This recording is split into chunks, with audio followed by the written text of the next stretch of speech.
Yeah, have a different book? Okay, so hopefully I'm recording. Where is it? Yes. So this is a textbook, the cover. But the seventh edition is out there. I got a copy. It's a smaller format to begin with, and it might not be the best format to study. If you have a preference for the hard copy, do you have the book in electronic format, or do you have it do you have the textbook first? You're not aware what textbook is required for this class. Well, you need to get it. Again, in summer courses, one day and the next, let's see, 30 minutes of the second day is 1 week. Okay, so by Wednesday we'll have 2 weeks of class passed, and you need a textbook. So what I'll do, I have the PDF. I'll print the first few chapter and made it available to you, but you need to get your own copy.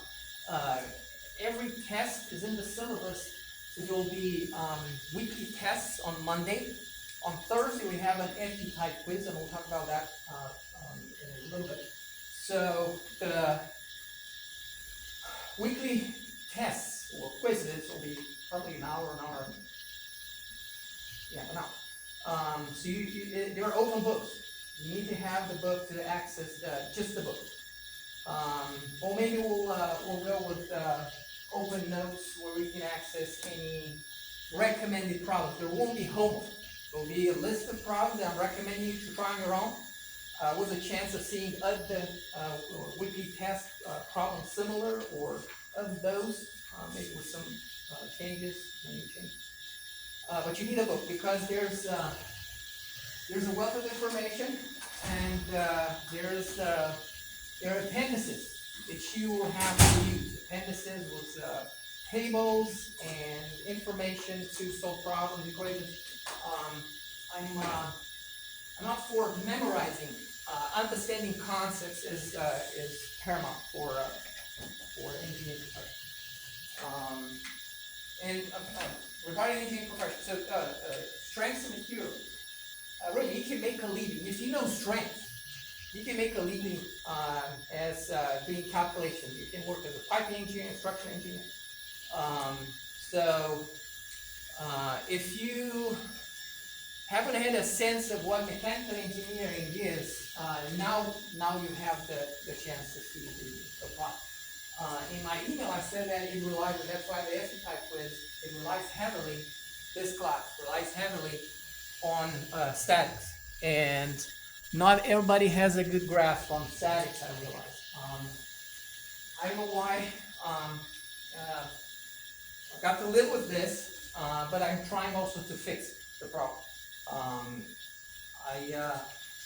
I scheduled the FE type quiz, and you'll have the actual exam. Anybody has heard of the FE, Fundamentals of Engineering exam? I strongly recommend you consider taking it before you graduate, maybe last semester. Students that were looking for jobs and even internships, but by the time you will be presumably taking the FE exam, you are going to look for a job, the real job. So students that were able to, or prospective or job hunters, are students that wrote in their syllabi and they passed the FE exam. Suddenly they started seeing calls for interview. Okay. So NCEES, National Council for Engineering and Land Survey, or something like that. It's running this test. You cannot take it any week you want. Once you register for the exam, you get the full copy, but I linked the PDF. If you were to buy it from Amazon, I think it's $30 PDF. During the exam, you have the full 40 pages of the handbook available on, it's computer-based. Calculators, they have a list of a lot of calculators. There's a calculator on computer screen. In the syllabus, it says, I'm not going to discuss the syllabus, this is mere silly. So you have all the information there. When a class meets, the chapter we plan on covering, I'm Dr. C, and I'll see you at least twice before you graduate. Okay. So at the FE exam, you have it's near 400 pages. You need to be familiar with the content of the reference book. Okay. And then the calculator allowed, they have a list of calculators. And in the syllabus it says, I'm not allowing you to use any TI Inspire. Anybody has a TI Inspire? If you do, you can put it on, leave it home. I've seen students that use their extended memory capabilities to cheat in exams and ran themselves into problems. Okay, so yeah, strengths and materials relies heavily on statics, and as mechanical engineers, you need to be able to do drawing. Everybody knows Leonardo da Vinci. He's known as a painter, but he was also considered a great engineer. You know how to draw. You know how to draw, and in mechanical engineering in particular, being able to you can use ruler. Don't think CAD. CAD is my savior. Actually, teach yourself CAD. If you can, find your way a CAD patch, maybe more than one. We use Inventor here. If you teach yourself SolidWorks or other package, good for you. Put it in the resume. But before CAD, you do sketches to communicate ideas. You're in a meeting. I have this idea, boss, and somebody has not as good idea as yours, but is able to deliver it quicker with drawings.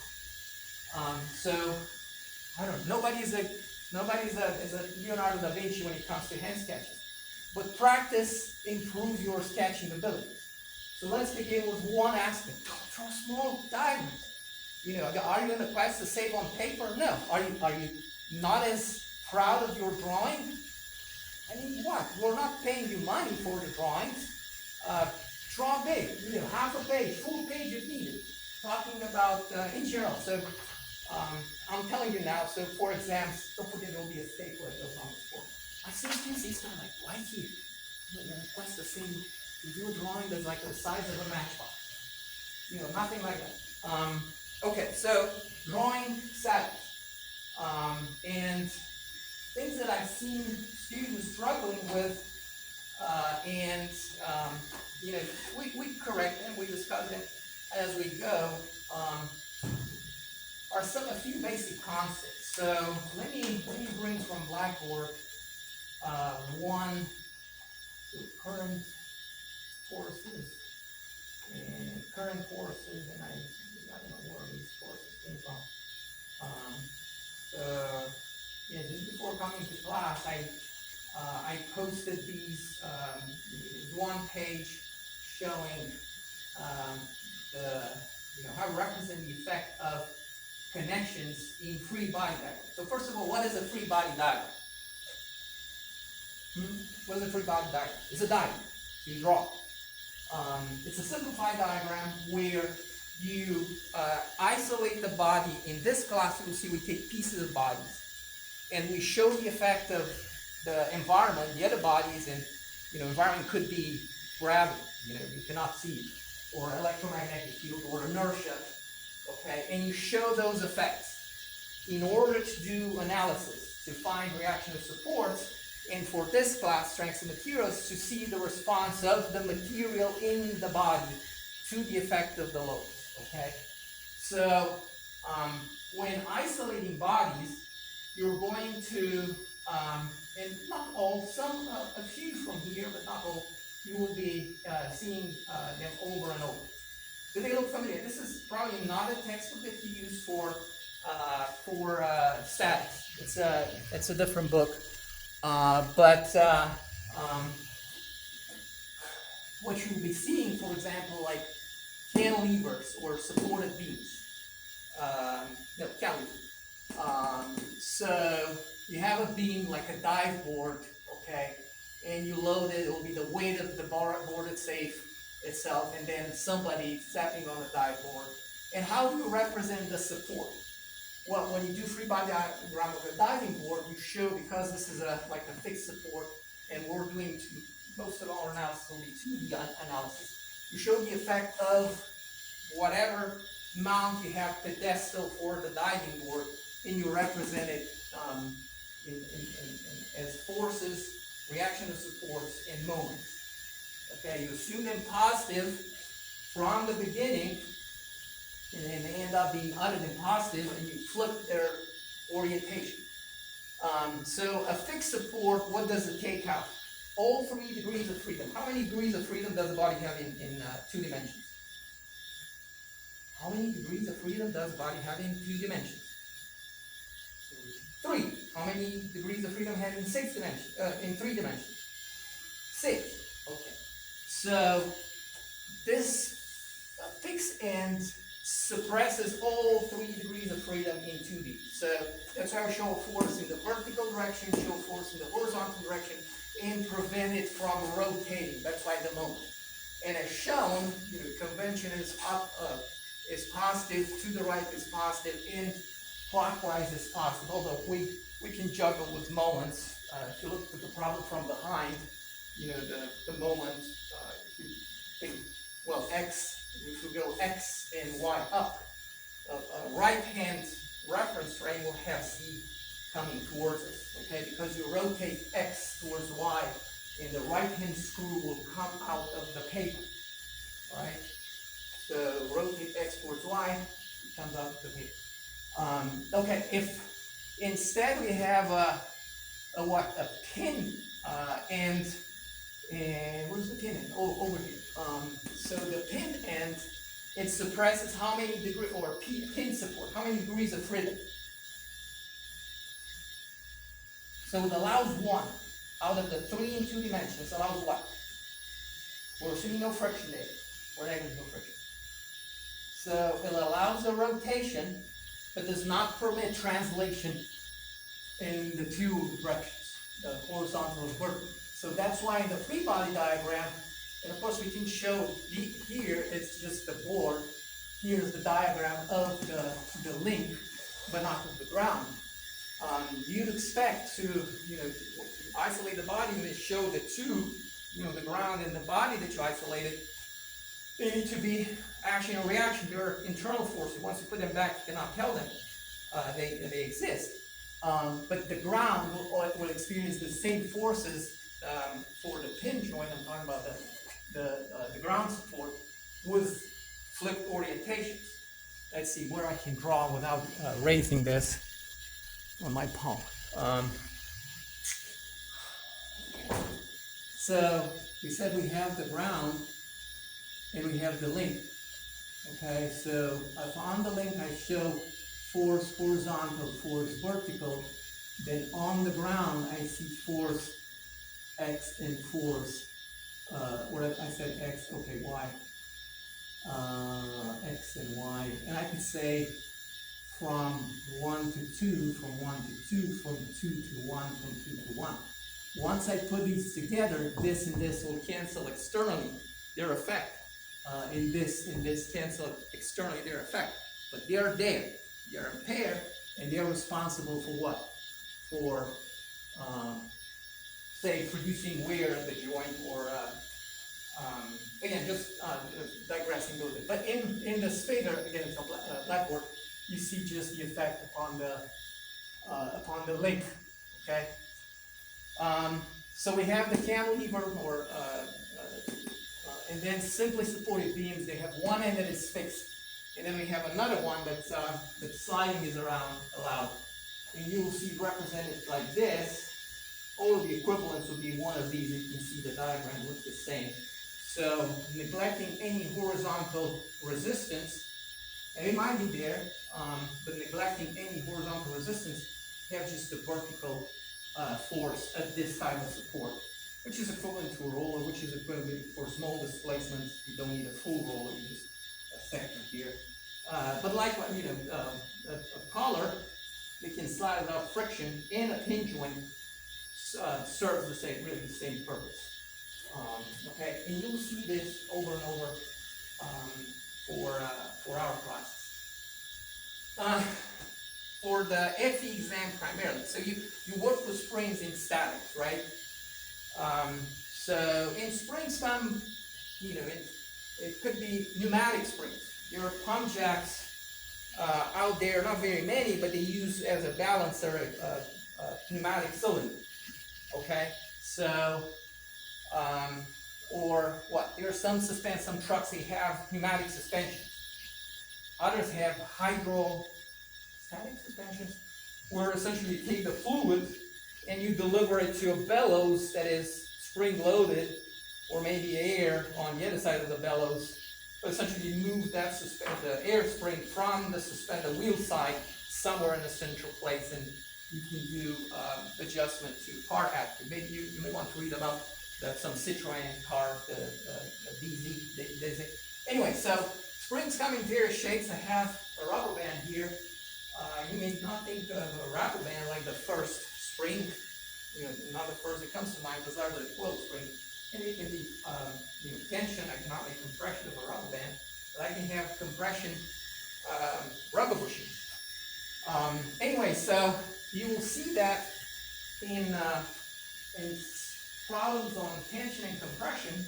You have a cable, you have a rod, subject to, or you have a post. They're subject to loading, axial loading, and they behave. They're actually springs, but very, very stiff. You cannot, with a rubber band, I stretch the band, you can see the displacement. Okay. But if I take this instead, I have what? I have this, comes from a windshield wiper, and I push maybe 10 times more than the rubber band. Nothing happens. You may say, actually, it does. It deforms, but very minutely, maybe I don't know, a fraction of a micron. You cannot see, but it's there. Why is that? Because this is a very stiff rubber band. Okay, so you will see in a few days when we'll talk about compound columns and thermal expansion that differs in the compound column.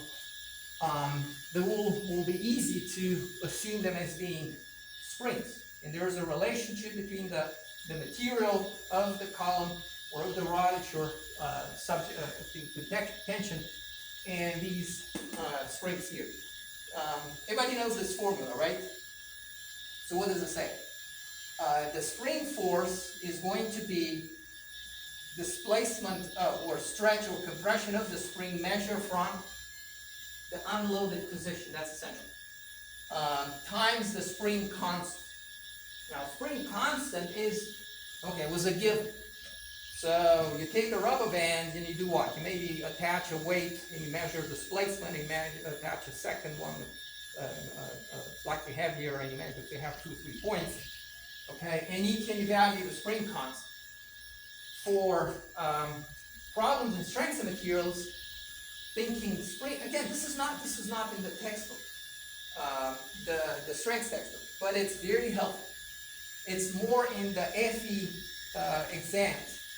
So you'll see it's helpful to assume, for a problem of tension and compression, to assume that rod or cable or column that is compressed as being the spring. And okay, actually it's easy to erase this then. So we could have a drawing somewhere here. So you have 2 springs that you load with a force F. They can be concentric springs. You can have concentric springs. If you service, anybody work with engines? Okay, so there are some engines that use the valve that has 2 springs, right? For a reason. We're not going to discuss that. So that you don't resonate the springs. One will work against the other when you resonate one. But you have 2 springs with 2 springs constant, K1 and K2. Have you discussed this? Like springs in series, springs in parallel? In statics? Are you sure? Okay, so I see some neutral faces, so probably you have. If not, I'll go like right after this and shoot an email and copy to the department chair. These guys haven't seen springs in series. Well, these are in parallel. So what is the resultant spring constant? So this will be a stiffer spring. So the equivalent, K equivalent is, so It means you saw this in static. So it's going to be K1 plus K2. How is this? In the statics book, it says, I have this force shared by the two springs. You saw the guide. On purpose, I made this guide. The block is not, it stays on a vertical path. So they share the force, and displacement is the same. Okay, so you have F of spring 1, F of spring 2 equals F. And then you say that F1 is K1 and what? The same displacement X. You eliminate X and you get this. Now if I have springs in series, let's see what I can squeeze springs in series. Well, I can erase it. So if we have springs in series, and then in series with to be visible, so I have K1, I have K2, and this is F. So here, what is the difference here? What difference do we see? Both springs experience the same force. Is that right? So if you have a cable, somewhere here discusses cables. If I have a cable, okay, and I have what? I have a weight. I have a weight, and this is 10 pounds. What's the force that I see here in the spring, or at the cable, and here in the cable? Is it different?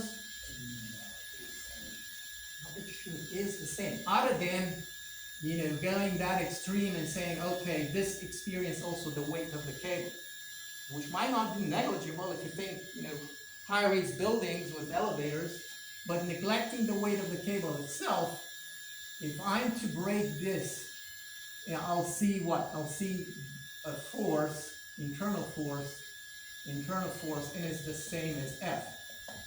Is that right? So this is how I do free body diagram of the portion of the cable and the weight itself.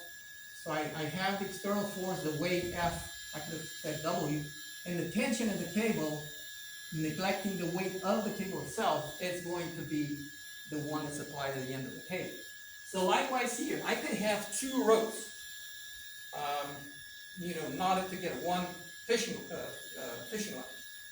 One thicker, that's expected, or it definitely will be stiffer, and one thinner. I make a knot, and it's like having these two, K1 and K2.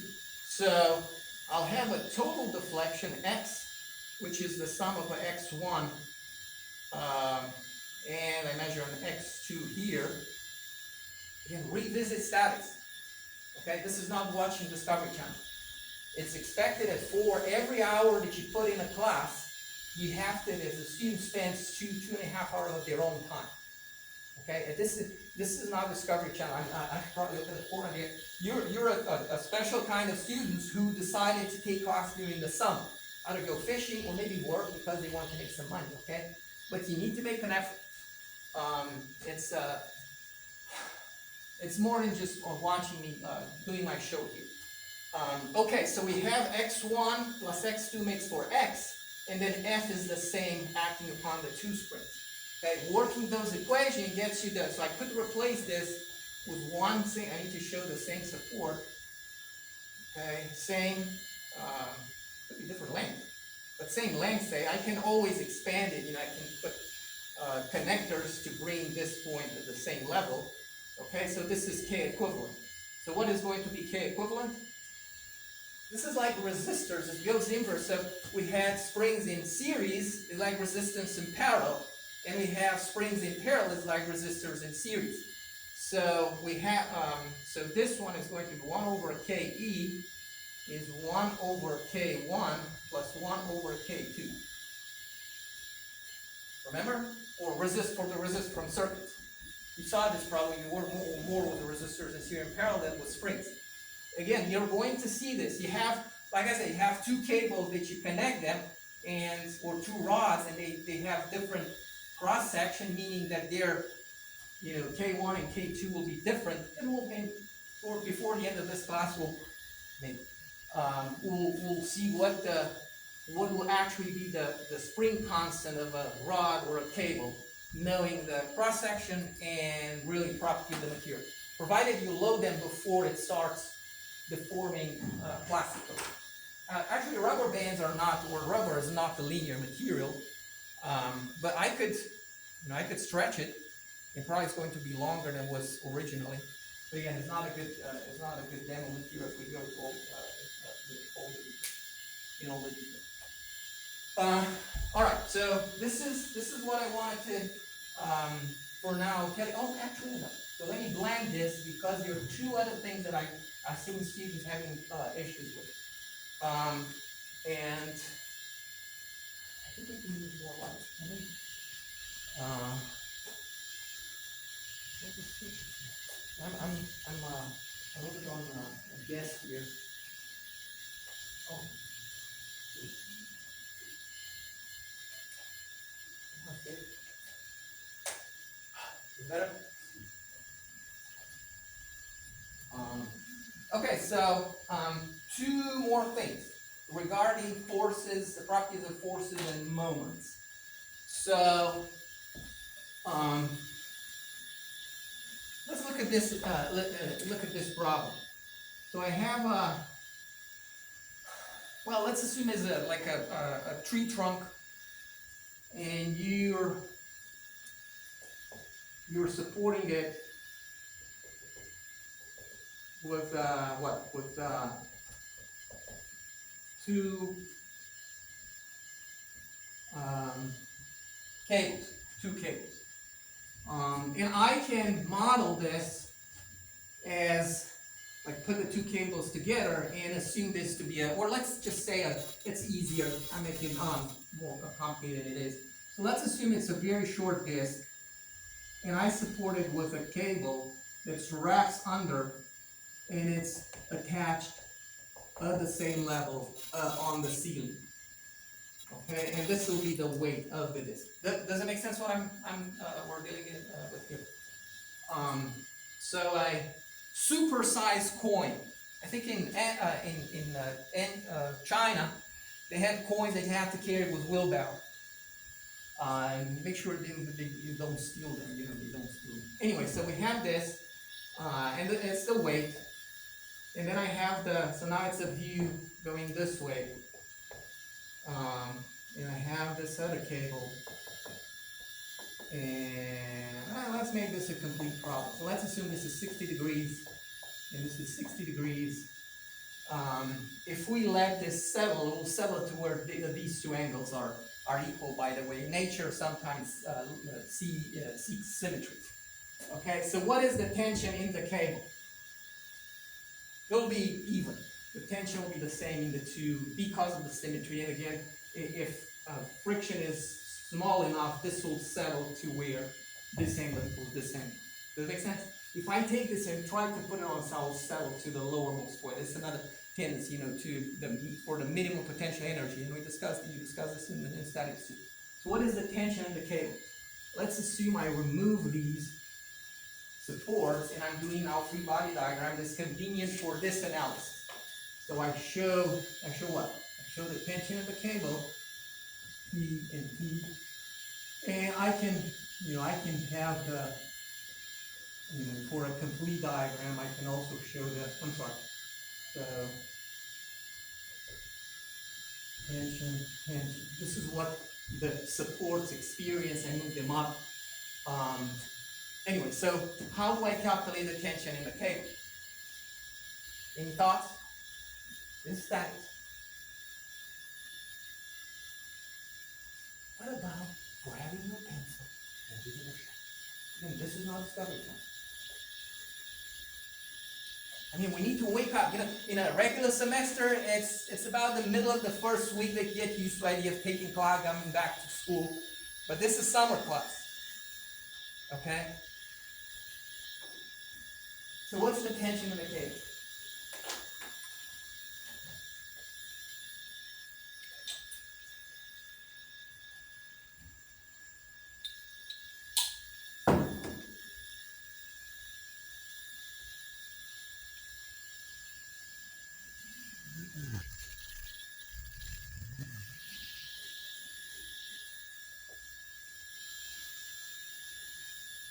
Okay. If you instead see a problem like this, T, T, I want to make the angle 60 degrees, 60 degrees, and W. Is it easier for you to analyze this problem? Is it? Was it apparent that this is the same problem as this one? Not for everybody. But what we applied was the fact that forces are sliding vectors, okay? So they have the same effect anywhere I place them along their line of action, as long as, of course, they can do their job, okay? So I don't have a cable that goes all the way to intersecting the vertical along which the weight W acts, but we can make that assumption or use the property again that forces are sliding vectors, and we have this model here. So we can write right away, we have sum of forces in the x direction is 0 by default, okay, because of symmetry, which I can even state. So I wrote here sum of force in the x direction, it will be T, and I have a preference to go with, so this will be x, this will be y, to measure angles in a convenient way. So this will be 30 degrees, and this is 30 degrees. Okay. So for the x direction, it will be t cosine 30 degrees. I could have said sine of 60, which is the same thing. Okay. And then this one projected as negative, so it will be plus, rather negative t cosine of 30 degrees, okay, and this is 0, right? That's trivial. So this was one, and then sum of forces in the y direction. Now this is the one that is going to help us calculate or yield the t is going to be, well, likewise I have equilibrium, but this time I say in positive will be up, so I have t. Or let's say, let's use sine, so it'll be sine, cosine of 60 degrees, or t sine of 30 degrees, plus t sine of 30 degrees, minus w equals 0, okay? So this is equilibrium in the y direction, and this allows us to calculate t, really. So t is going to be w over 2 sine of 30 degrees, and what do we have? Sine of 30 degrees, it's 0.5. So, is it? Anyway, so from here we get T as W over 2 times 2 square root of 2 over 2 and 45 square root. That's it. So 30 sine, yes, it's 45, if I remember it correctly. So, okay. So it was 2 equals, yeah, okay. So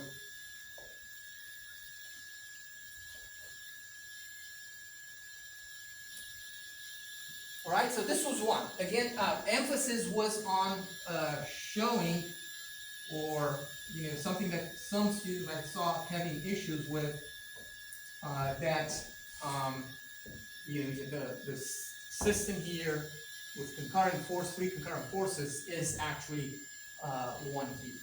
Okay.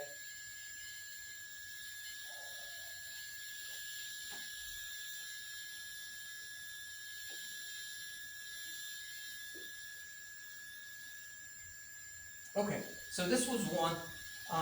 The other, to discuss properties of moment. So let's assume now, let's assume an automobile. Okay, and let's assume it's a rear-wheel drive. It's on a horizontal smooth surface, and you engage the handbrake, which acts on the rear wheels, and you have this nut here. You have access to the nut, and then you have nuts on the. There are 5 of them or more of them. Okay. All right, and you come in with a T-wrench. You come in with a T-wrench.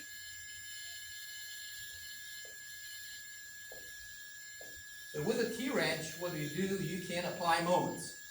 You apply couples, that is. So you just, in order to, let's say you tighten the, so you again, it has to be in place, or otherwise I need to show resistance moment. So I'm showing a force, or a couple, that is, two forces that are causing F from your hand, F from your hand. The two are equal, right?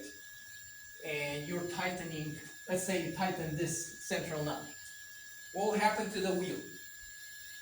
Again, this is free, it's rear wheel drive, just the handbrake is engaged, this is free, would be free to rotate, but it doesn't. Let's assume I have the weight of the car. Let's assume this is weight front divided by 2. Okay, I have per wheel. Per axle would be just weight front. Okay, so I have the radius of the wheel, and let's say I'm applying a moment. What will be a reasonable amount of moments? So some per person can easily apply 50 pounds of force, and we need to know what the big, of course, we know the forces. So let's make this into 100 pound-inch of force. You might be able to induce more torque than this, but with a T-wrench. And you do it here in the center. Okay. So what will happen to the wheel? What? So again, this is the one that secures the CV axle. You come in with the wrench and you apply a 100 pound-inch torque. Okay, this is making up stuff, and we won't see it in exams, okay, because he made up stuff. No, we're reviewing the concept from statics, and some students have a problem. So I do free body diagram of the, color of the wheel that I'm acting upon with the wrench. Is that right? So this is going to be reaction from the ground, and it's going to be equal to weight front divided by 2. Is that correct? And then what else? If I don't have this torque applied with the wrench, this will be it. But once I put the wrench in the center and I turn it, I'm going to see what? What will happen? Wheel is going to move. Do you think this would be enough to move the car? Probably not. But definitely you're starting inducing a friction force. Is that right? So as you try to rotate, and of course there might be other effects, but again, this is free to rotate in place. There's no beer in this bottle. I have a preference to use it because it's glass. And by the demonstration here. So this is the wheel, and I start applying that torque. Is that right? Maybe there's more to it. I said there's what? There's the braking gauge, and will have a tendency to roll, but it doesn't because I have this resistance. So I need to, will be at some force. It will balance. Actually, it goes all the way to the other wheel. But in any case, I have the tendency to rotate will induce a friction force between the ground and the wheel. Is that right? Okay. So I need to show it there. So I have, again, which direction is, so this is rotation. To oppose rotation, I need to, so I said in this direction, I need to have a moment, or rather friction force acting against, okay?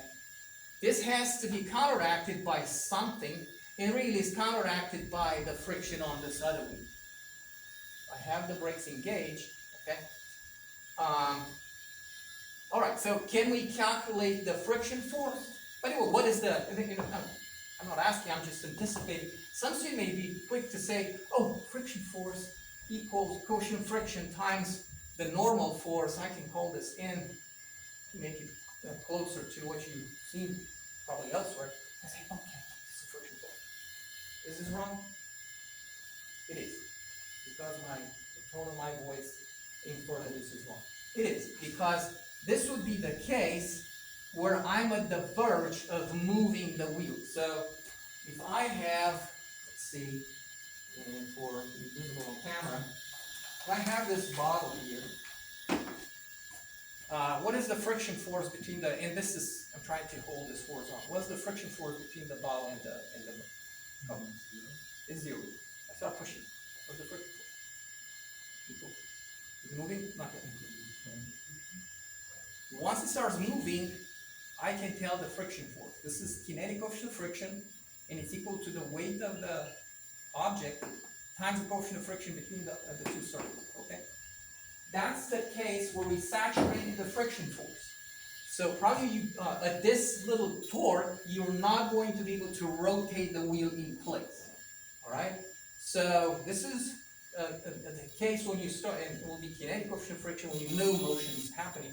When you start, the whole car will drag the rear wheels that have the brakes engaged, the handbrake engaged, and you will start seeing the friction force equals this. Okay? All right, so I can say, let's call this T from torque is T for tension. Okay, moment. So I can say moment, and really will be a matter of doing free body diagram. It helps if I do free body diagram of the wheel itself. It's what I'm going to do here. The wheel itself, I have the same normal force. I go with the friction force. Again, I'm not saturating the, this is the saturation case. And then I have what? I have this is deliver. I neglect the weight of the wheel itself. Actually, no, it's included with this. So would be front divided by 2, assuming that its center mass is at the longitudinal plane of the vehicle. And then I have this torque. I said I'm applying explicitly. I said it'll apply here at the center. So I have a torque or a moment M. Is this enough? No. I have to show what is taking care of this horizontal force, because this has to be balanced. So there will be a horizontal force that is delivered by the rest of the car to the wheel at the bearing. Okay? So this is horizontal due to the car.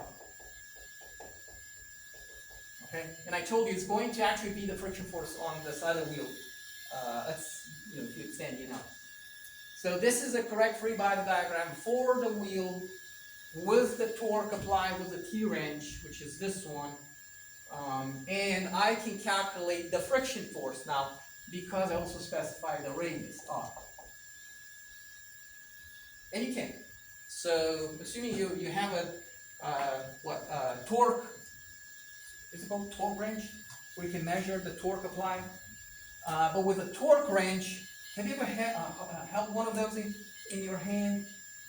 So when you use it, you hold it, so you apply here the force, but you hold it on this other end. You cannot just apply the force and let it go. You need to hold on this other end. Is that right?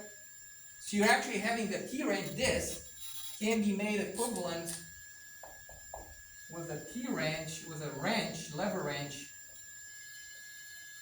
It has a double the length, and you hold your hand here. Actually, no, it has to be this other way, and you apply a force here. And this would be, so I have L, this is 2L. But you have to provide the other force here, or otherwise it just goes. You cannot hold it parallel to the axis of rotation that you want to use, or deliver the torque, whatever, stubborn bolt or bolt that you want to type. Is this clear? Well, back to the drawing board. So before we go to Benton, I take the wheel off your car a couple of times. You say, no, I have AAA. Anyway, so we can calculate, like I said, given the input torque, which can be rather easily measured, we can calculate this friction force for that instant. Again, we're not saturating the friction. But the whole discussion is for other purpose. I said. So you may or may not remember this, but there's one, essential concept that not everybody remember from statics. If I take this wrench, and instead of acting upon the central hexagonal nut, I do it here, what will be the difference? Is there a difference? What is the difference?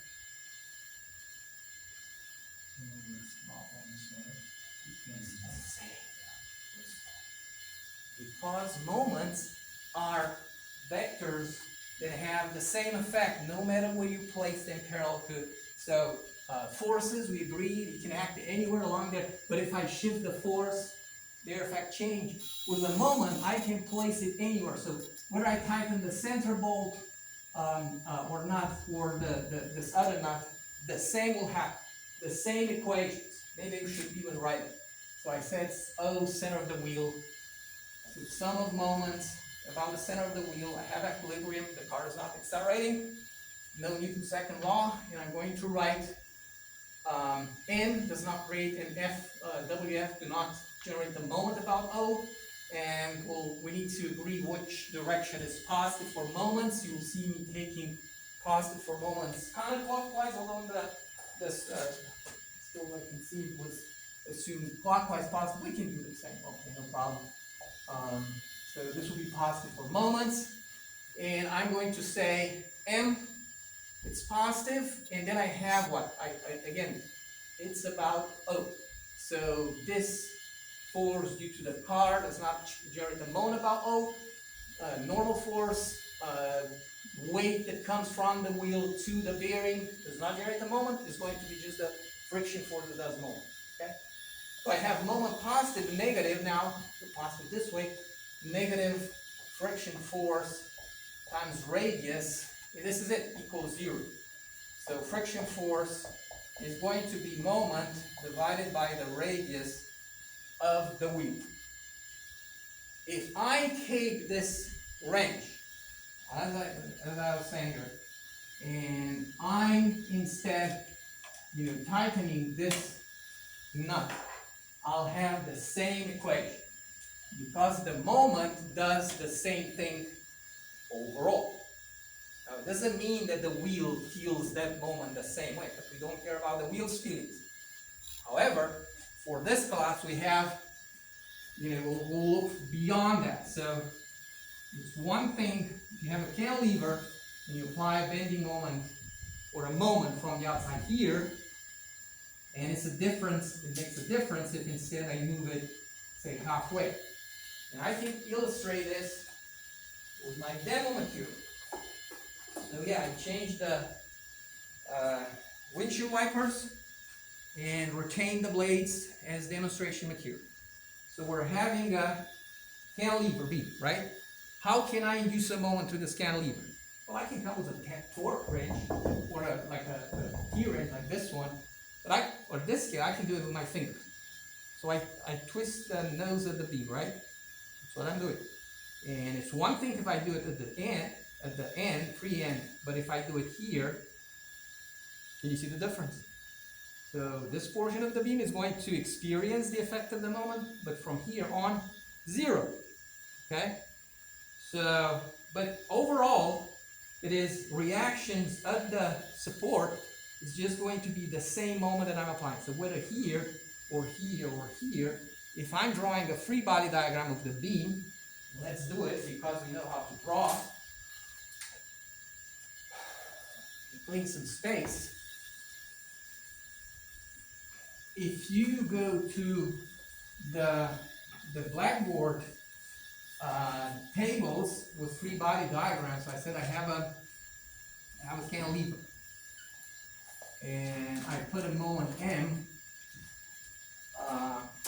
at the end or somewhere, and I remove the cantilever from its support. Okay, so in the diagram you said you put, since it suppresses all degrees of freedom, I have a reaction in the vertical direction. The vertical, I draw Y, reaction in the horizontal direction, and then a moment, M. Okay, what is going to be HR and HV? What are they going to be? nada, zero, zero. Why is that? Because I don't have a, is there a force that's going to counteract this? Again, this is free, it's an equilibrium, right? If I sum forces in the y direction, x direction will be h, or RH equal plus nothing equals 0. So it means that this is 0. I know from start that these two are 0. But the moment is going to be equal to this moment, then I have one in one direction, one are actually they are in the same direction. So this is going to be, negative m. I mean, you can write all the equations, no problem with that. But being able to, this in line with taking the FE exam. FE exam is a pass-fail exam, and nobody looks at your, you don't get partial credit for the FE exam. Your 5 possible answers, and some, because you have on average 2 minutes per question, you need to, as much as possible, go quicker where you can. Okay, so if you keep on writing sum of forces in the x and y equal 0, and you end up with this, which was obvious from the beginning, you just spend a few seconds or minutes, and you have 5 more questions, you have an answer. Well, in that case, feel free to, do your best, or, apply our guessing skills. Regarding which, it says that the best guess, if you just stick with one column. Okay, so you have 1, 2, 3, 4, 5 questions, and you have them in the row. Pick number 3 column and keep on encircling one. You may run into a correct answer. I mean, this is it. I'm not advising you to cheat. It's a strategy of taking the exam. So it took you too long, and you have 5 questions to answer. This is the best way to guess. Giving this kind of FE exams, you can imagine I did it before. I had a student who, I think, got only 2 out of 15. So worse than guessing. Worse than guessing. Guessing, out of 15, if you guess, probably get 5. You got 2. Why? Because he probably, I'm not trying to explain that student, but again, if you, to my knowledge, if you get 70% of the questions in your various subjects, statics, math, engineering, economics, things that you won't see in our classes at all, but you need to study on your own just to, improve your chance of passing the FE exam. Okay, so yeah, if you score 70% of, get them right, 70% of them, you pass the exam, and with what purpose, long term? To become a professional engineer. Have you heard of this, to be a professional engineer, like a certified professional engineer? Okay, so in civil engineering, in fact, I never asked, is there anybody civil engineering major here? Oh, you are. Hello. If you don't take the FE exam, and if you don't become a professional engineer, with all honesty, you'll just be a helper. If you want to raise in your career as a civil engineer, there are programs elsewhere, maybe we'll get there, where it's mandatory for students before they graduate with their civil engineering degree to take the FE exam. Okay? So have that in mind. Anyway, so we've got the free body diagram, and of the cantilever. I have the reaction moment. No need to show these, but if I do, they will be opposing. So this and this way. Okay. H, or rather V, and RH. Okay. Minus. Okay. And then the moment I need to show it the other way. Well, in the same direction. Okay, to fix a wrong guess. I put a minus in front, or just reverse the arrow, and now this diagram is correct. One direction in one direction, okay? And now what join the body, the ground experience is this moment, but flip. So I have it, this way, and R of the body was negative.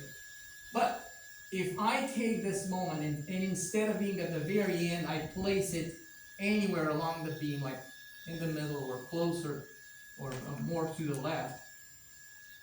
Again, they don't act simultaneously. This is 4.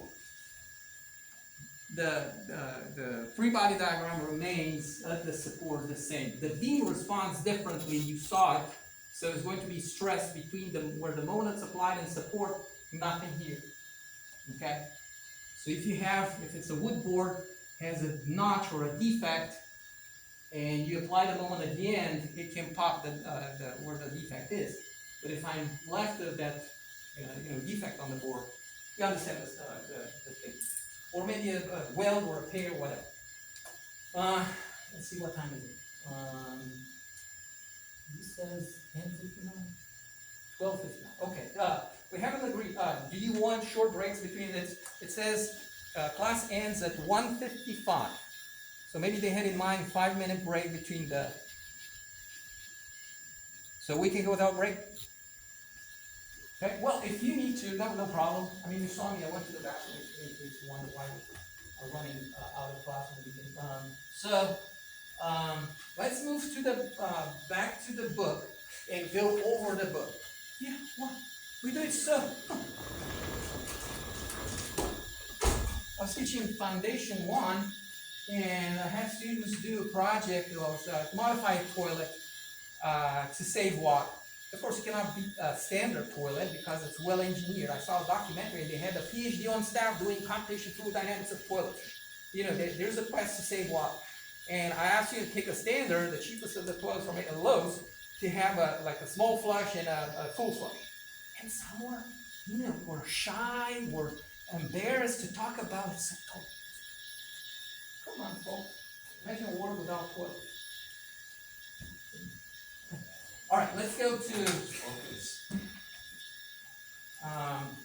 the textbook. So there's a tendency, textbooks, they grow thicker and thicker and thicker, and you have to pay, not all the inflation, but you buy the full package, right? And there's a lot of wording.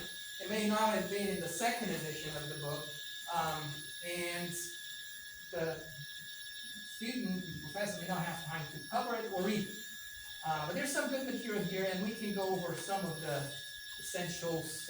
Let's look at the picture, or the basic concepts of strength. I tried a review of what I know students have issues with. Hopefully it's clearer now.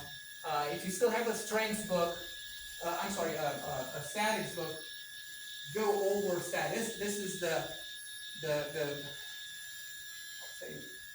bread and the first butter of the undergraduate engineering curriculum, mechanical and civil biology. Okay, so he says, and it's not always the case. I mean, the main purpose of strengths and materials analysis is safety. It's not just safety, I would say, is reputation of the business, of you as an engineer. Okay, toys. I mean, yeah, there's a lot of safety regarding toy design. By the way, MIT offers occasionally a course in toy design. Toys are multi-billion-dollar business, worldwide. I think it's $25 billion selling toys. However, safety is elsewhere, to where a child does not get choked on or exposed to dangerous chemicals. But if a toy breaks, good for business. Parents go and buy other toys, right? So it's not always safety, but there are other things, like I said. Reputation of the engineer, of the business, and job security. If you do sloppy job, too many times, you have to go for a different job. Okay, so yeah, if you look here at the picture like this one, yeah, safety is paramount. Of course, these guys will step away as the crane handles the concrete slab. But if one of these snaps, you lose what? You lose time fixing the problem. The slab will probably crack and you need one more. Money spent, of course, safety paramount with aerospace engineering. Surprisingly, you cannot take a professional engineer, become professional engineer certified in aerospace.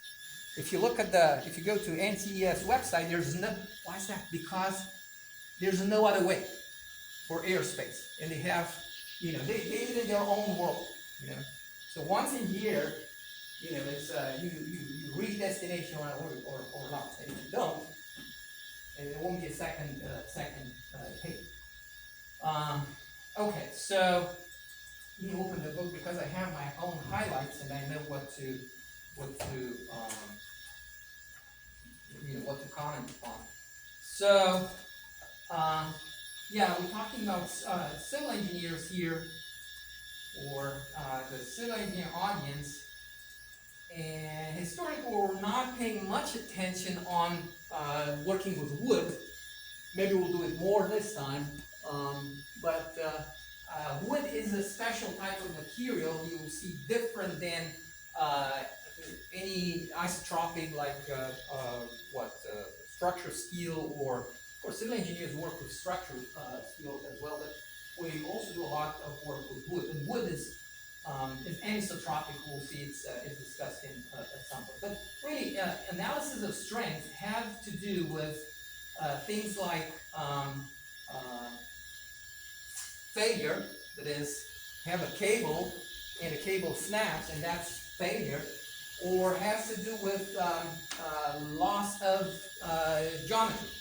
So if I have this specimen, and if I apply too much bending moment, and I don't want to bend it irreversible, or I could, yeah, this can be considered failure for some applications. If it's a torque wrench, they're not the digital ones, the classical ones, they have a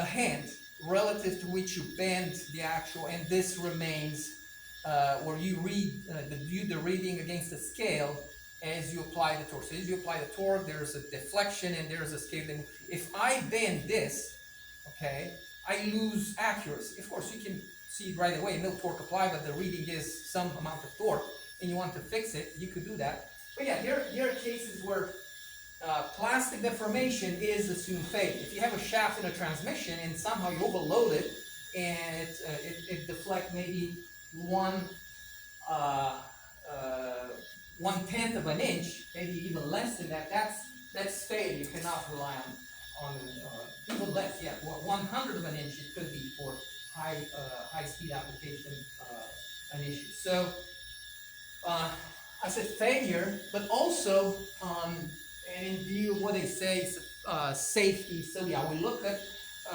later on. We'll discuss sometimes called safety factor or design factors. Okay, you want to be away from that possibility of failure by some amount. 2 times, 2.5 times, or sometimes just 1.25 times away from the possibility of failure. I said is yielding. It also could be full fracture. So we have this casting assume even with the weight here in the middle, so it means that they share the weight evenly. You want to analyze the rods. Are they able to hold without not even giving weight, or that is plastic deformation? It can happen. Sometimes it's not the end of the world. I know of and with an airplane picture here. There was an airplane. Which way I'm going? Well, I want to talking with an airplane in the background. So yeah, it was one of these coming from China, and somehow they stalled the airplane high at like 33,000 feet in the air, and they managed to recover. So they landed safely. But what happened, that overload, the wings ended up being permanently bent to where, I don't know if you, anytime, or next time you fly a plane, look at the difference between the on the tarmac wings and in the air. There's quite a bit of deflection going on. But this plane, after recovering from stall with all the overload, they ended up with over a foot of permanent deformation at the tip of the wing. They continued flying that plane. So it was a one-time thing. It yielded, and as was assumed safe. They did their own analysis. The company that, you know more about the story? I was flying into San Francisco. They flew one more stall and it's over. There are more stories here. One airplane, I don't remember what flight was that, lost an engine because of the bolt, and that is fatigue, another type of possible failure where you have repeated loading. And you want to say something? Oh, I was like, that's why I've been watching all the videos about Titan stuff. They said it failed because they weren't inspecting the carbon fiber hull. I'm assuming, I haven't followed, I mean, yeah, talking about, working with composites. This chapter also discusses, or next chapter discusses composites. Composites are good in many respects, but they're a different world. Wood is a composite, natural composite, so they're not as predictable, and they use them in aerospace. They're easy to maintain in aluminum, but they're different. They're different, and it's still not fully charted ground. So wait until the fully composite airplanes, like the Dreamliner, whichever they are, will start aging. We might see surprise with them, not, God forbid. They happen very many miles flown, more chance to have an accident as you drive to the airport and flying the plane, but when they happen, they usually, you're catastrophic. Permanent deformation is not the end of the world for some applications, for others are. So failure means different things depending on the component. Speaking of which, I'm critical about this figure here because it gives you the wrong message. I'm critical about these cables. Do you see what the problem with the cables is? They should have made them way long. If we look at the crane lifting the slab on the earlier, and this is qualitative information. So see the angle here? See how big it is? If we go to that picture showing the cast iron slab, that angle is very small. So you may end up with a cable like these one experiencing more than the weight of the casting. Okay? We can approximate this. Do an analysis. Let's assume this has a ton, and let's assume this angle here is 30 degrees. Same as we did earlier. I raised the board. We can run an analysis rather quickly. So this cable experienced the weight, and we can do it. And with that small angle, you will see that this cable experience more than the weight of the slab. So it's a bad combination. You should have them, much longer. First, and secondly, failure can occur elsewhere. So don't just focus on. It's an easy equation. I know the force, divide by the area, that will be stress I'm anticipating, and compare with what? The yield strength of the material, and I have design factor of 2, and I'm safe. Failure can occur elsewhere. Don't neglect them. It's on your call. Likewise, I remember working on a project, went to ACE, and they have a means to cut a cable to size and have a means to apply a collar like this to make eyelets. They don't do it for you, you do it. If it fails, you did it, not them. You're not liable. Even says that. Okay? So failure can occur elsewhere. It is you as an engineer that need to think of all the possibilities. The public out there does not realize that the engineer has to think of so many things. The consumer all it knows is pay less and be reliable and pleasant to the eye and last long. That's what they want. But they don't know what you as an engineer or engineers go into to get to that level of satisfy their expectations. Other type of failure, it's not failure, but improper operation leading to failure. It's too much deflection. So you're on the second story of a house, and as you walk, the floor is sagging under your steps. Okay?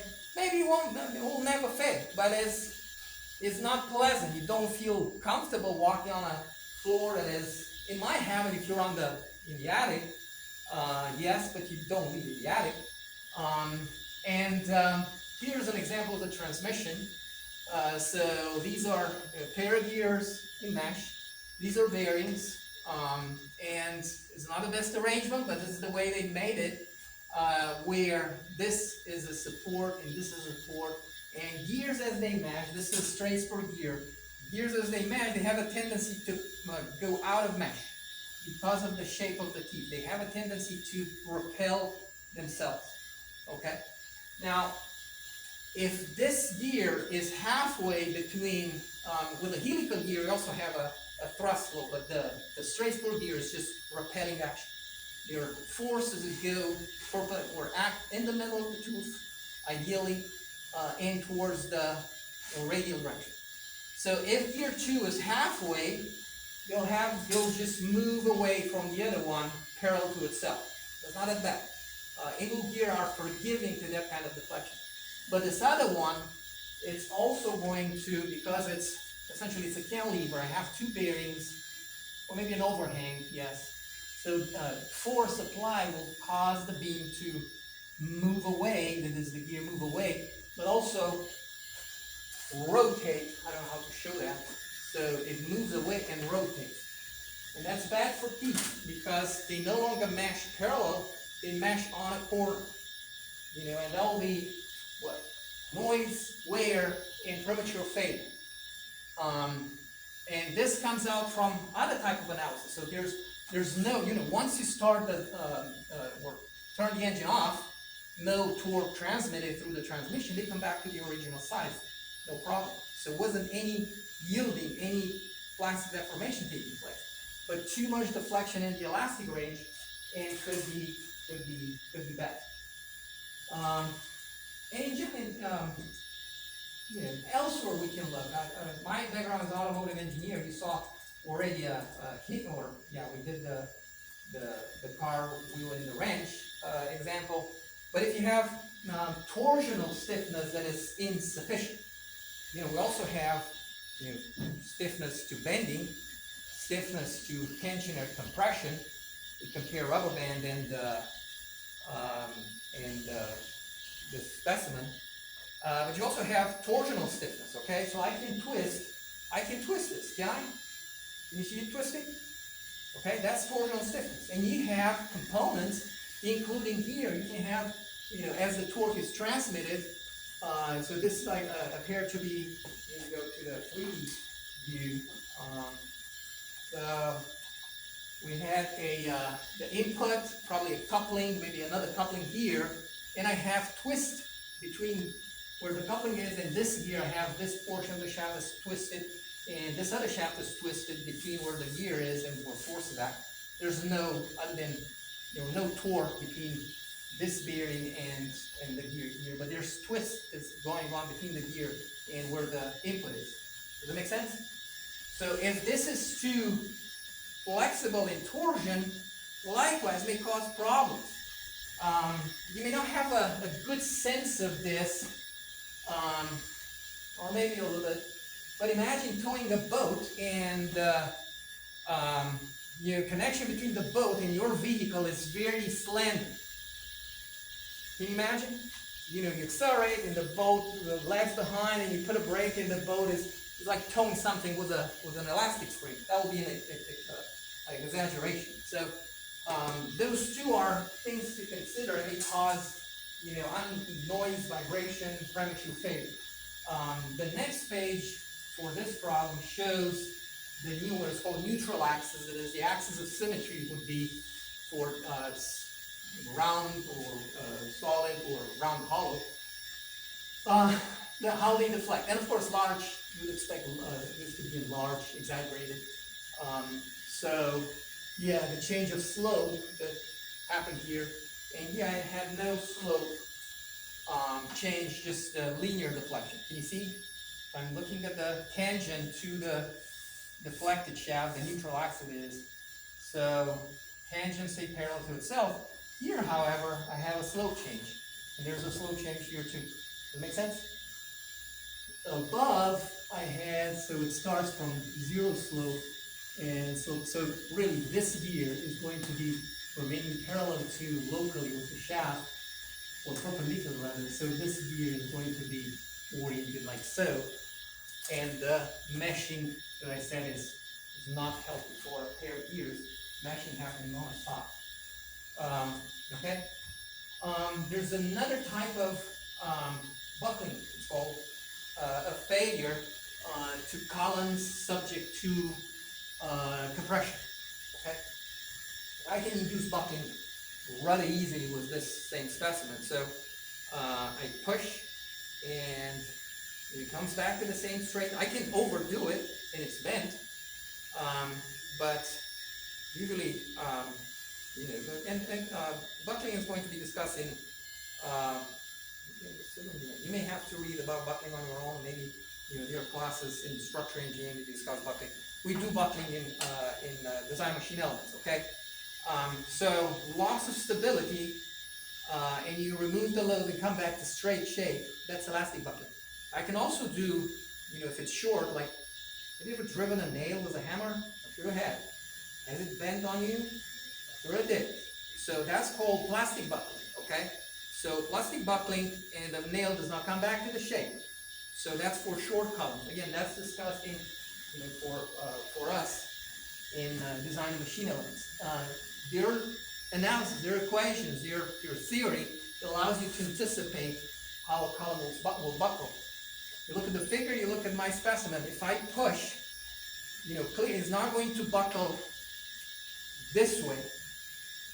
In no way, because of the way the cross section is arranged. If it's round, it does not have a preference, it may go anywhere. Or depending on end fixity it's called. So it's one thing if I let the ends pivot, that is the slope change of the supports, or if I prevent that from happening.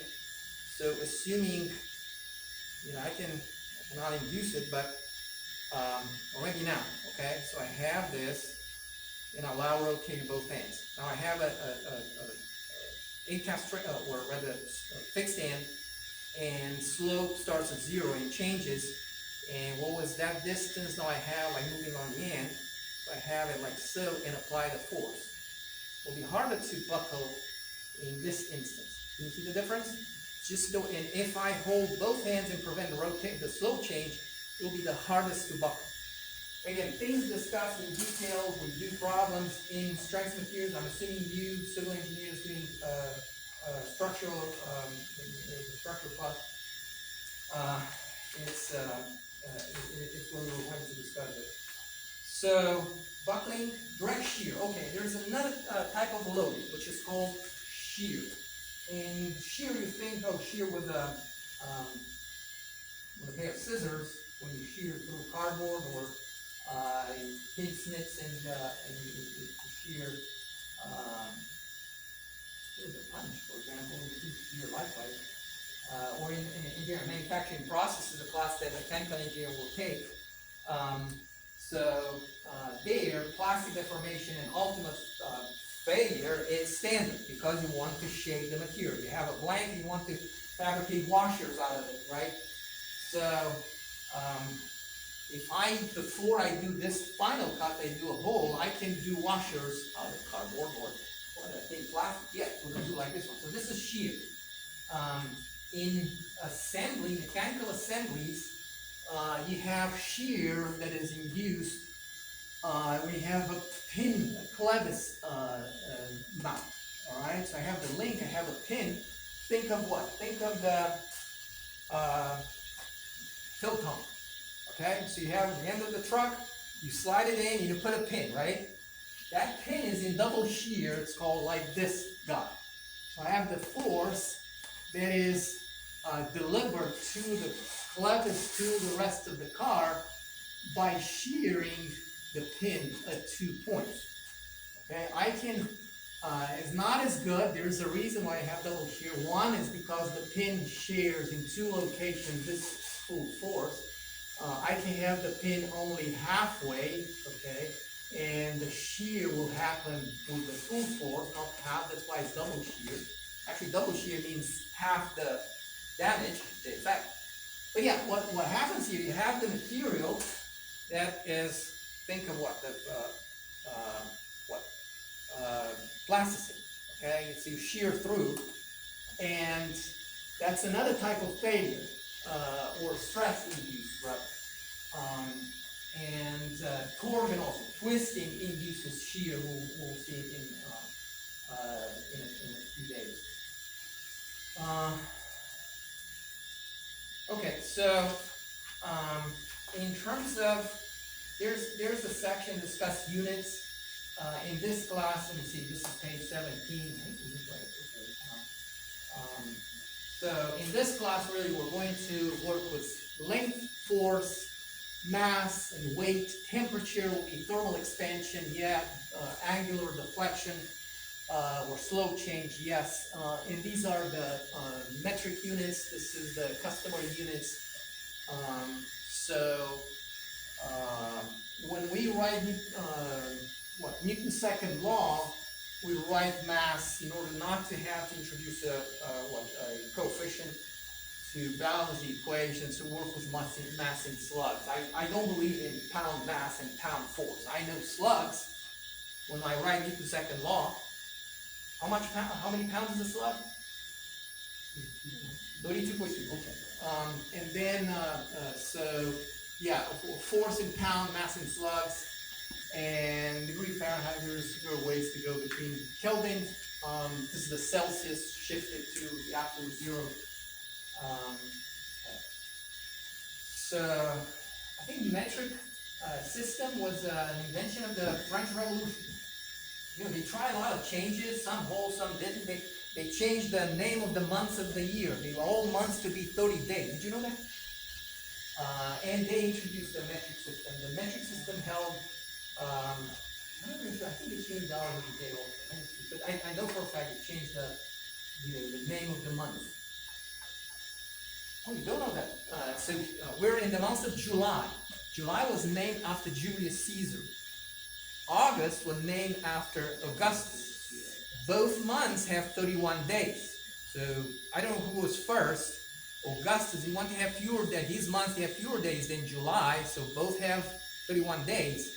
And they took a day from February, the month I was born. So, yeah, if you're born on the 29th, you celebrate your birthday every 4 years, right? That's the correction for the okay, so stress. Let's discuss stress. I'm under a lot of stress. What is stress? Stress is what? Is a physiological state where you'd rather go to sleep or do other things than, I don't know what the definition of that stress is, but really in our case, stress is taking a force and see how the material experiences, okay? It's force per unit area. And they are shown here as like a quiver of arrows. So you look here, it says a punch, very stylized, and you apply compression to this block here, and you apply it to where the force is even, or rather you're away. We'll discuss this. So somewhere in the middle, in the force being axially applied, and if you slice, again, we do free body diagram of pieces of body here. That's the difference from static, say. So for a reason, we're going to just assume a cut in the middle. And, well, this appears to be a round section, but if it were instead rectangular, this force that comes from the press is evenly distributed, shared by every, so you're assuming unit piece of infinitesimal unit or piece of area, and if you take it separate, like free body diagram of just that piece, it is going to have a force, a little force to it, which is the big force divided by the area. Does that make sense what the stress is? Have you had fluid dynamics? Not yet. Or you have. Okay, so stress is pressure. Okay? Stress is pressure. But experienced by solids. Now we have what is called bearing stress. So we have, an example. You have columns support, and I couldn't overlook this. So stress is force per unit area. There's the second equation of the first one being, I think, what was it? Gravitational force, gravitational attraction times mass and flux. Force by area, this gives you stress. So the units will be force per area.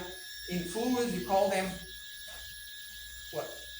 Actually, the units are pascals, right? But for pressure, we have other units that don't go with us. We don't use in strengths of materials torr or atmospheres for, okay? Pascals, yes. Or pound per square inch, yes. So, and you saw them with pressures likewise, but we don't go the full spectrum. Okay, so if you look at this column here, okay, So you have what? You have the area, let's assume this is concrete column, okay? So you have, in order to deliver the force and limit the, like before I anticipated, so sometimes issues may happen not where it's easy to analyze them, but where forces will deliver, okay? So if this is a concrete column, and you have, say, like a bridge, and you deliver all the force to the column to in a located area, you can crumble the concrete in that area, right? So you need to think of that. Maybe this concrete, there's a steel plate that helps to distribute the force, the contact force with the bridge to the concrete and not crush it locally, okay? Anyway, so assuming that this force goes axial and it's all symmetry, and sometimes does not quite happen, you add stresses that are unnecessary. But assuming it is, that anywhere you cut, and it should be away from support and where interface with the world happens, then you have a quiver like we saw earlier. You take the area, divide by force, or force divided by area gets you the compressive stress. You can have tensile stress, okay? So I can have, likewise, now the concrete does a lot of good or much good in tension. You actually don't rely on the tensile ability of concrete. Okay, but we can have the opposite. Reverse the force and have it in tension. Working with concrete and with foundations, you're also concerned about, all this force. You can see this contact slab with what? With the ground, and based on the nature of the ground, how much bearing stress will be between the column and the ground. And you spread this because, of course, the ground is not able to sustain that same level of compressive stresses. Okay. And again, that's bearing stress. Contact stress also called it to talk about. I talked like contacting bodies in like gears, or meshing. And there's code that tells us how much. Again, talking civil engineers, but mechanical engineers are not excused from this. You may go to Jack Esparza. He's installing right now a new milling machine, and it's assumed nobody cares. You have the concrete floor, and the machine is wide enough not to cause damage to the floor. But you may be called to deal with bearing stress between when checking the foundation, maybe in collaboration with civil engineer. Anyway, so the nature of the soil, or wherever that force is a little whatever area, it matters because you don't want it to sink into the ground. Why track vehicle like tanks? They are good for off-road. I was in the military long ago in Romania, and I don't know how they do it now. Probably with remotely controlled, track robots, and tracked again, not on wheels. But when you're searching for mines, you're crawling and you're using spikes to probe. They had a feeling there's usually a mine, if it's a anti-tank mine, for example, have to be a little bit domed to crash it. Okay, so if you suspect there's a mine here, you crawl, you don't walk, and then you probe it that's the old-fashioned way. Some mines are made all plastic. They have just the minimum amount of metal. You cannot sense them with metal detectors, or you run into a lot of I'm sorry? Is a plastic mine a war crime? Plastic mine is a war crime? I don't know. I don't wait for a war crime tribunal. Okay, too many things happening in the news, collapsing or imploding subs and war in Ukraine. But yeah, one way of checking for mine is to probe, but you probe. And by doing so, the bearing stress between your body and the ground is less because the weight is force over a bigger area. And you don't trigger a mine that is meant to be triggered by much higher pressure. Tanks, infantry tanks on tracks, they don't sink in soil because versus a wheeled vehicle, Or if they are off-road, they have like, twin wheels and tires and stuff. Anyway, so I'm trying to help you connect with the real world.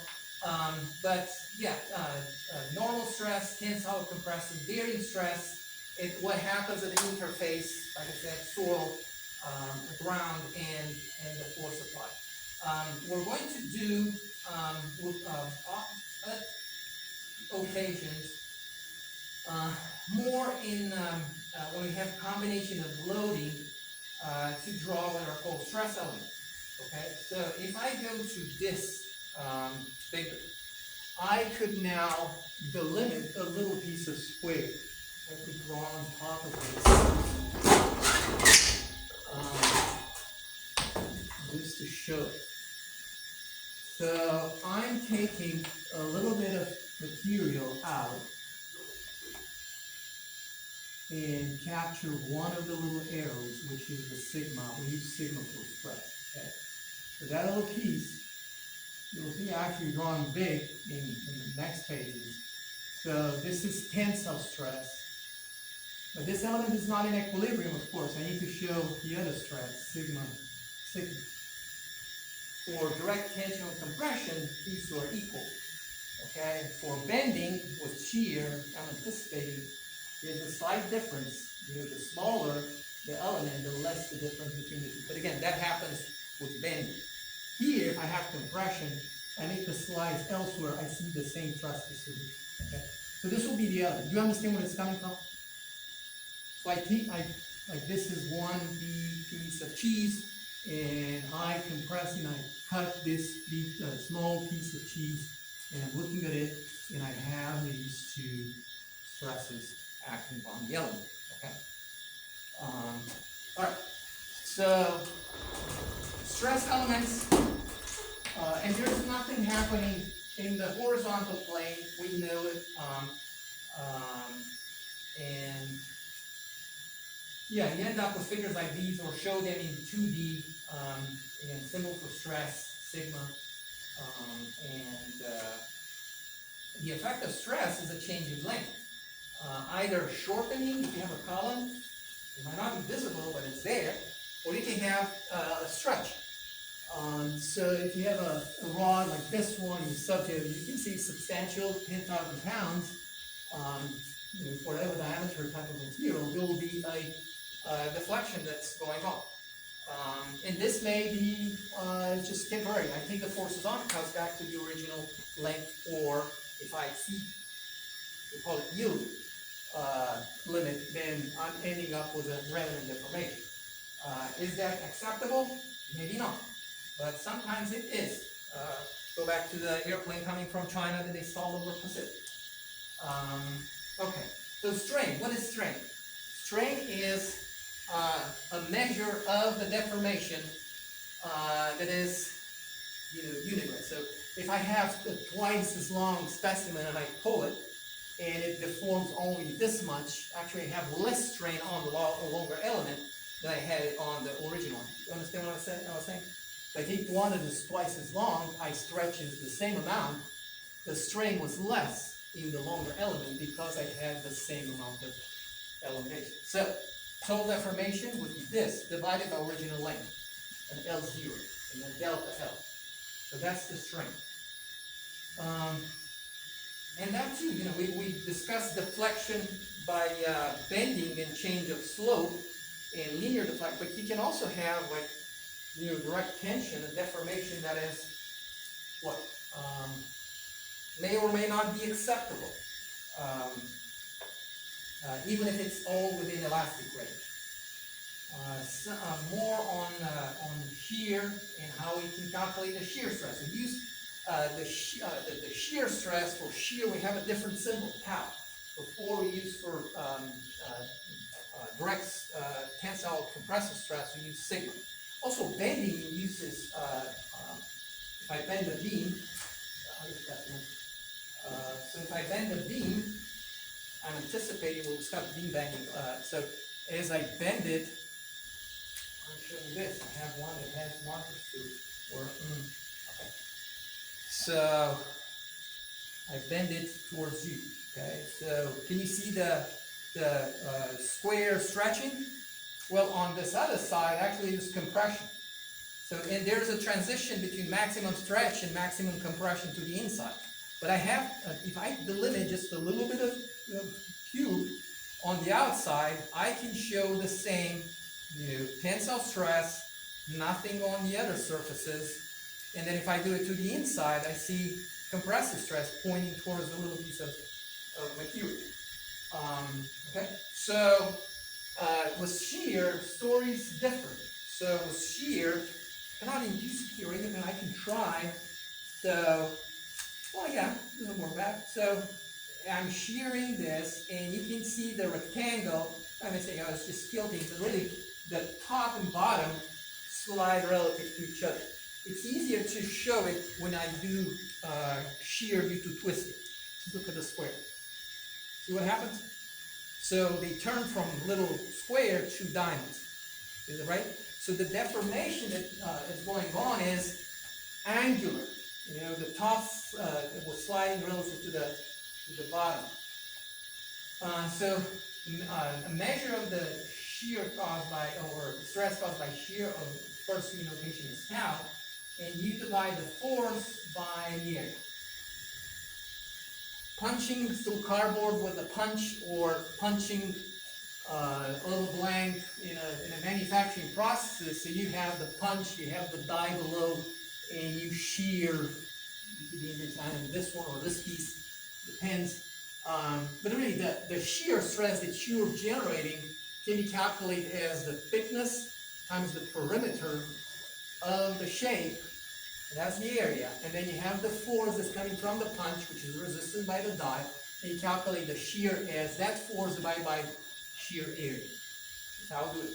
If we have a pin in simple shear, I have we said, we don't have a third hand, but say it's, we look at double shear, but single shear, where, and even anticipate, if I slide halfway the pin on a toe tongue, right? So I shear the pin this way. How do I calculate the shear stress? Take this area, and of course I need to know the force that's causing the shear. Okay. So yeah, you can do this. Not that I recommend it. Actually, no. So if you tow a boat or a trailer, you slide it halfway. Okay, you drive the car, and you can evaluate that shear force when you apply the brakes. It's easier. Or in any case, if it's free rolling the trailer, and the acceleration, Newton's second law takes you, what's the force that when you apply the brakes, what's the force that drives the trailer against the car that's braking, and so you have that force, the area, you can call it the shear stress. Okay, so yeah, we have shear, and the response of the material could be coming back, or you just look at I can actually bring and show it to you. I have, so in mechanical design, we have keys that is the way they work. So we have pins in single shear. We looked at the double shear pins like this one, shear and shear, so they share the force. It's better for business because the pin, in one section hold only half of the force.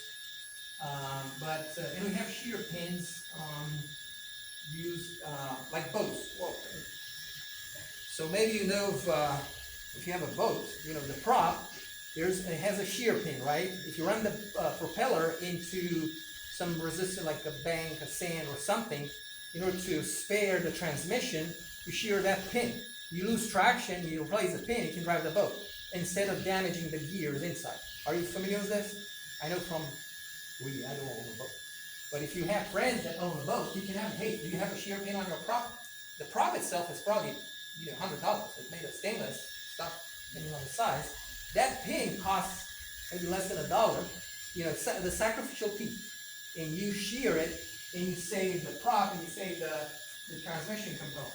Anyway, your keys, I said, so we looked at the two-shaft transmission with the gears in between. It didn't show how you deliver torque in and out to that transmission. Remember the gear meshing? You need to get your book. And I said I'm going to share. Yeah, I need to what? If I don't post the chapters, first 3 chapters, send me an email, remind me, hey, you forgot the promise. Keep the promise. Anyway, so we have keys that are, the way they work is like shearing them. And I have not of this type, it's called Woodruff key, that was overloaded, and you can tell the top part slid relative to the bottom part. Okay? So here's an area, the interface between the shaft and the hub, that is the shear section, and the shear area is just going to be the length of the key times the width of the key. And then to calculate the shear stress, what do you need to know? Well, you need to know this force.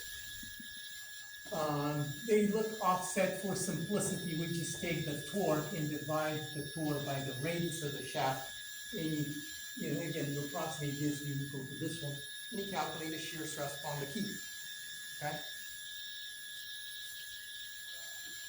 In terms of the stress element, so the stress element now, you looked at the, and again, it couldn't use the shear like this way, maybe, for the camera, but twisting is easier to show. So a stress element is a 3D view, this is the 2D view, and you can see the stress is tau, these are tau, and they point, you know, head to head, tail to tail. So if I know one of them, I can complete the element. We'll see this over and over in design machine elements. Okay, and in addition, you can have, you know, I can have, I'm anticipating over what you can see on some problems more complicated. So I can have torsion and then I have tension. So you can have or compression. So what happens to that element? Actually, it's an overlap of this and of this acting together. So I need to add to this element the, you know, overlap was what we saw earlier was compression or tension. And then the question is, how is the material going to respond to a simultaneous existence in the same location of shear stress and tensile or compressive stress? Okay, so all right. So this is the first introduction to shear elements, or the stress, direct tension, compression, direct shear. Preferred sizes. 46. This one says 1146. Preferred sizes. So comes to mind. I told you I have a mechanical engineering degree with automotive concentration. It was a semester project. We had to, you know, design an engine, and it started with the thermodynamic calculations. And don't ask me how. I can refresh my memory to tell you how you get it. But based on the power required, 4 cylinders, say, you end up with some piston or bore that is piston down. And I was thinking, got some number. You know, it looked odd. I mean, I cannot put this on a mechanical drawing like 63.485 millimeters for working metric. It holds reading. So why is that? Why do you think? It's an odd number to remember. Hard to control dimensionally. You put a caliper. Is this? If you do this mistake, they will laugh at you. And I did my own mistakes. I worked as a design engineer early in my career, but not one of these. I knew there was a need for it. An easy number. So 64 would be a much better number. Okay, just because it came out from calculation, there's nothing magic about that number. Okay, so round it to what is called preferred sizes. The back of the book, there's a list of preferred sizes. They're easy to remember, and you can find them readily available. So 1.25 inches. Go to the machine shop with a caliper. They have aluminum bars, maybe more than we need. That's, you know, they could have kept that money. I won't count. You know, cash in interest or invest in it. Anyway, so aluminum is expensive. So you measure, and you'll be 1 inch, 1.25 inches, 1.5 inches, 2 inches, 2.5, 3, 4. But nothing, you know, not maybe with some tolerances coming from. And I've seen that too. You know, there's a you know, there's an assortment of structural material here. I work with large size I-beams, and then we ordered another piece, and really this didn't match the earlier one. We had to use shims because we had to assemble them vertical and horizontal component. maybe I'll show you a video of it. We're building a centrifuge for a research project as a student project years ago. Anyway, so these, if you put a caliper, you'll see nice and easy to remember, nothing unnecessary fractionate or stuff like that. And then you may, occasionally you run into a good happening to where you have something and another thing, and you put them together. Wow, they fit. It was not too long ago. I improvised a cap to actually made an electric box out of a can, the food can. It was a little food can, and I wanted a cap. And I was talking about, that's why I made a connection, the last project the project I worked on. So that was 1.5 inches, and it, by just slicing a little bit this from aluminum, I made a cap without any need to turn apart, of course, when I made it of sheet metal, but all I had to do is just slice, 1/4 inch from an end of an aluminum rod, and that was the cap to that food can, and then I turned it into an electric box. That coincidence. That is not coincidence. The reason why the preferred side. And again, it's the back of the book. I could fast forward, go to the appendices, and it's appendix 2 that shows the preferred size. So I could, it has I use to navigate quickly. So the first appendix, propagative areas, centroids, and then area mode of inertia and pulse action moduli. And then appendix 2 says prefer basic sizes. So you look at inches and you have metric. So 164, 132, and then you move down and say 1 inch, 1 inch and a quarter, 1.5 inches, 1 3/4, 2 inches, 2 1/4, 2 1/2, 2 3/4, and then 3. Okay, and then you have 4. At some point they go by like 7.5, 8, 8.5, 9. But nothing in between. If you need in between values, and very much possible, also be considered. So have something that can be easy to remember for the machinist. They don't have to, all the time check against the drawings. More likely to mistakes to happen. But again, preferred size. And then there's the first column of preferred size and the second column.